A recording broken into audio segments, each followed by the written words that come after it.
Hello, Riya. Welcome again to this channel, and I'm so glad that you joined me today. Thank you so much for having me over on your channel, Priyanka. So, for those who do not know, Riya Sur, she's a BTech IT third year student from IGD2W and one of my fellow batchmates. And in the past, she has been a women engineers by Google and Talent Sprint scholar, as well as she has been a Harvard WeCode scholar as well. And the list of her achievements is quite endless. And I'll just cover this video if I start listing them down. So, you can also check out our video on Google Talent Sprint Women Engineers. And today we'll be discussing about Harvard WeCode. And so the platform is all yours, Ria. So we'll begin with what is Harvard WeCode? Okay, so Harvard WeCode is one of the largest women run tech conferences for undergraduates, and it's specially for women, non binary people, and people from gender minorities. It's always conducted in Harvard campus, that is in the US. And the first year that I applied for it, it was only in the online mode. And last year, say again, it has started to be conducted in the hybrid mode, yeah, mostly offline mode. And there are a lot of different ways that you can be a part of this conference. You can buy tickets to the conference, you can be a tech fellow, or you can get an actual in person scholarship to go and attend the conference in the US. All right, the program seems quite interesting.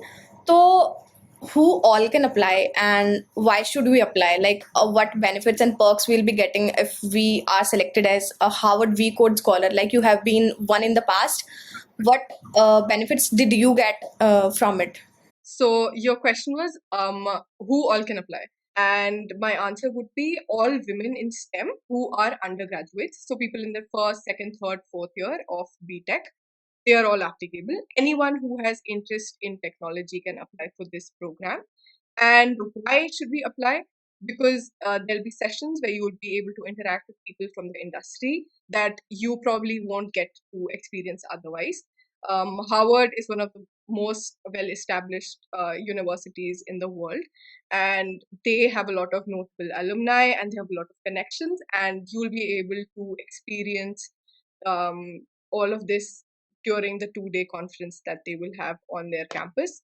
So you would get a chance to interact with people across the world, and I think it would be a very good experience for all the people who, they want a stepping stone for their careers in technology. Sounds cool. Like, I should also apply it after watching this video. So this was all about who all can apply for this, and now we'll be discussing. There are, I guess, two tracks. One is for scholarship and one is for tech. So, which is more Yes. beneficial, and for which, what skills are required for which role? So, yes, there are two tracks. One would be the Tech Fellow scholarships that are open right now. I was a Tech Fellow last year. And the next one that will open a little bit later in the year would be the We Amplify scholarship. And that would also have another two forms of getting the scholarship. One would be getting the conference tickets, and the second one would be where Harvard would sponsor your travel as well. So, to become a tech fellow, what you would need to do is fill the current form that is on their website. The scholarship forms have not been released as of now. And in order to become a tech fellow, you will be filling out those forms where there are a lot of questions that that they want to know about who you are, what you bring to the table, and like how interested you are in technology. So those are the types of questions that they'll be asking in the tech fellow. And for scholarships, they'll be asking a little bit different questions from what they're asking for the tech fellow. And it will not affect your application if you fill both forms or only one of the forms. All right. So the form is completely, majorly depends on how you write the essay. So we'll be discussing in depth the essay wala part. Ki how should one attempt that essays? Should they take help from AIs like ChatGPT, or should they try to attempt by themselves? And what all things need to be mentioned in those essays? So I would suggest not using AI at all, because it becomes very obvious who is written with the help of AI and who is written on their own, because most of those questions cannot be answered by AI. They are questions that require your own experiences. They would also require like a part of your, you need to express a part of your personality. You will be showing them your social profiles and your portfolios, and yeah, so that is what is required, and you will need to write a very clean essay for the form.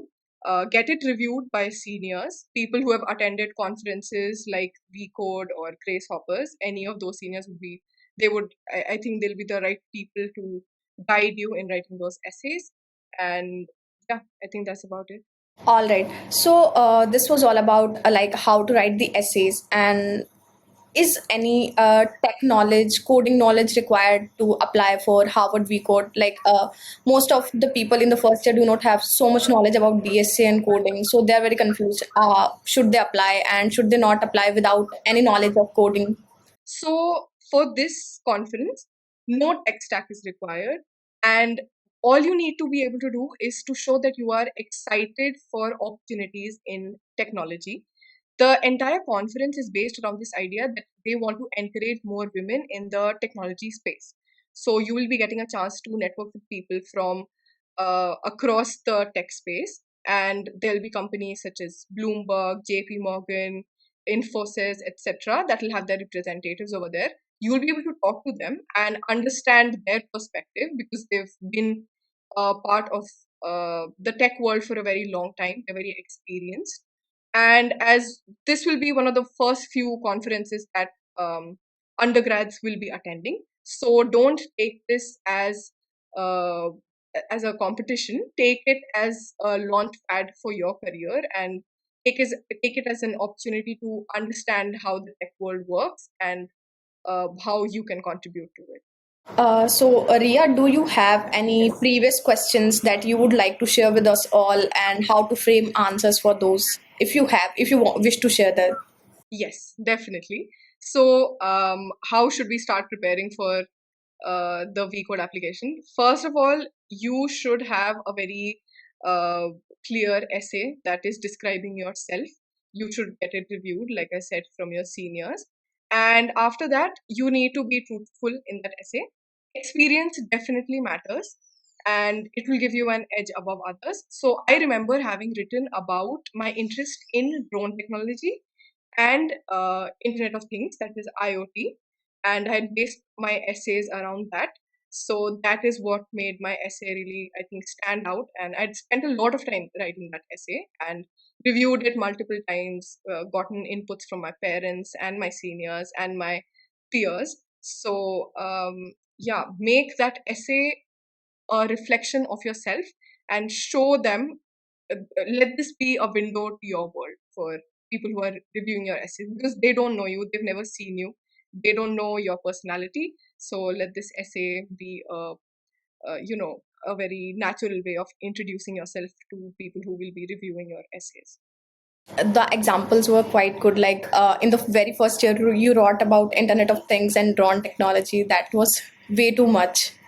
Uh, so, Ria, my next question is the form the only need that we need to fulfill, or are there any further rounds, like कोई tech round होता है या फिर कोई interview round like tech interview or HR interview, or directly we get the selection mails on the basis of that form only? Yes, so this would be the only round that they have. Filling the form is the most important part, and it's the only round that they are going to have. So make sure that you put in a lot of effort in this form, but also fill it out quickly, because these applications are all on rolling basis. So they'll be selecting people on the first come first service base.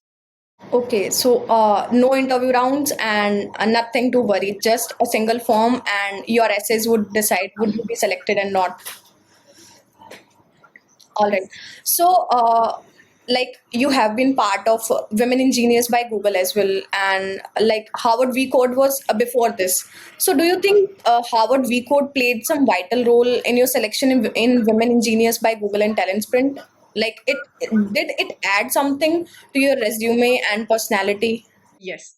So, yes, in the first year when I had attended the WeCode conference, I was not a part of the Google Women Engineers program, and it must have definitely helped me, understand the world of tech better. And there were a lot of other representatives of other companies. There were people from JP Morgan and Bloomberg and Morgan Stanley. There were people from other universities in the US. For example, there was a PhD student from Yale as well. And yeah, so listening to all of those people really helped me. There were also breakout rooms. So when you are attending the conference, when it was virtual, there were breakout rooms, and I had the chance to interact with. There was another Indian with me. There was a Nepali student, and there was somebody from Columbia University in the US. And we had the chance to, interact with each other. There were also some extra lottery tickets that some people at our college also won, and they had the chance to interact with other people from the tech world. And all of this was through breakout rooms. So if you apply for the tech fellowship, there will be chances for you to even host some of these events that happen in the WeCode conference. So look out for those. You might be able to, give your inputs for events that are happening in WeCode. You will also be able to sometimes write blogs or other such things that are going to be published on their website. So it's going to be a very good experience in your very first, second, third, or fourth year of undergrad. All right. That part was very nice that you were able to communicate with people from different countries. And yeah, networking is very important in tech world. Riya, since the conference was hybrid last year, but I guess this time it would be completely offline. So are travel allowances given to the students, or do they need to manage it by themselves? What about visa and passport? Like how to manage all this? So in the first year when I attended, it was all virtual. So nobody had to worry about that. It was all on the Hopin website. However, during the second year and now again, it's going to be offline at the Harvard campus. People who are going to get the scholarships to attend, they are Tech Fellow or Amplify, they will have chances to attend the conference offline. They might get a concession on the ticket that is for the Harvard WeCode conference. So another way that you can get a scholarship is the travel allowance. So over there, what they do is they give you money for the scholarship of the conference ticket, as well as a travel allowance to go and stay there for 2 days. That will be over the weekend, Saturday, Sunday in February. And even if you are a tech fellow, you would have this provision. You will be filling out forms to let them know if you need a travel allowance or anything like that. However, there is also a provision for people who will not be able to travel, because getting a visa in 4 months for the US would be on the harder side. So there'll be a provision of attending lectures online, and you'll be getting you'll probably get like to attend it partially via the online mode. All right. So, what all perks are there for students who are selected for scholarships? Like, do they get monetary benefits and any other benefits that are not available for fellowship students? Majorly, I would say the fellowship students, out of them, only a few of them will get the conference tickets. It's not that everyone is going to get that. So that is one advantage for people who apply for We Amplify. However, tech fellows will be able to interact directly with people who are going to come for the conference. They are going to be the ones who will help them conduct, moderate, make blog posts, and uh, be part of the event making schedule. So yeah, that's going to be one thing that they have as an advantage over people who are going to go just for the We Amplify scholarship. But both of them are just as good as each other, and I think it's a very good opportunity. Everyone should apply whatever they feel is most suitable for them. Yes, of course. Both the opportunities are equally important. Thank you so much, Ria, for joining me today and taking out your precious time. You have always been so supportive and you are just always there for me. So, thank you so much. Priyanka, I really like your platform. I really appreciate the work that you're doing, and I think it's an honor for me to be on your channel. So I also thank you at the very same time. And yeah, I love the work that you're doing. Thank you for that. And I'm really proud of you that you have so many achievements in your life at a very early age. Like, I am nothing in front of you. So yeah, I'm very proud of you. No, no, that's not true at all. Priyanka, you are just, I mean, you are a much cooler person than me. And yeah, I'm very, very proud of what we both have done. Yes. So, for all of you, I'll be mentioning Ria's LinkedIn in the description box. You can connect to her on her LinkedIn, and I'll be attaching the link for Women Engineers video as well. Ria has shared her experience on that as well. She has been a Women Engineer Scholar by Google and Talent Sprint. So, we'll meet soon in some another very interesting podcast with some very brilliant opportunities. So, thank you, Ria, for joining us today. And one more important thing that you can join Cosmic Coders community on WhatsApp and the Discord links. I'll be mentioning that in the description box, and you'll definitely get a lot of help. They keep posting internship opportunities and a lot of study material, and that would definitely help you out in your career. So bye bye, and we'll meet you soon in any another interesting video. Take care.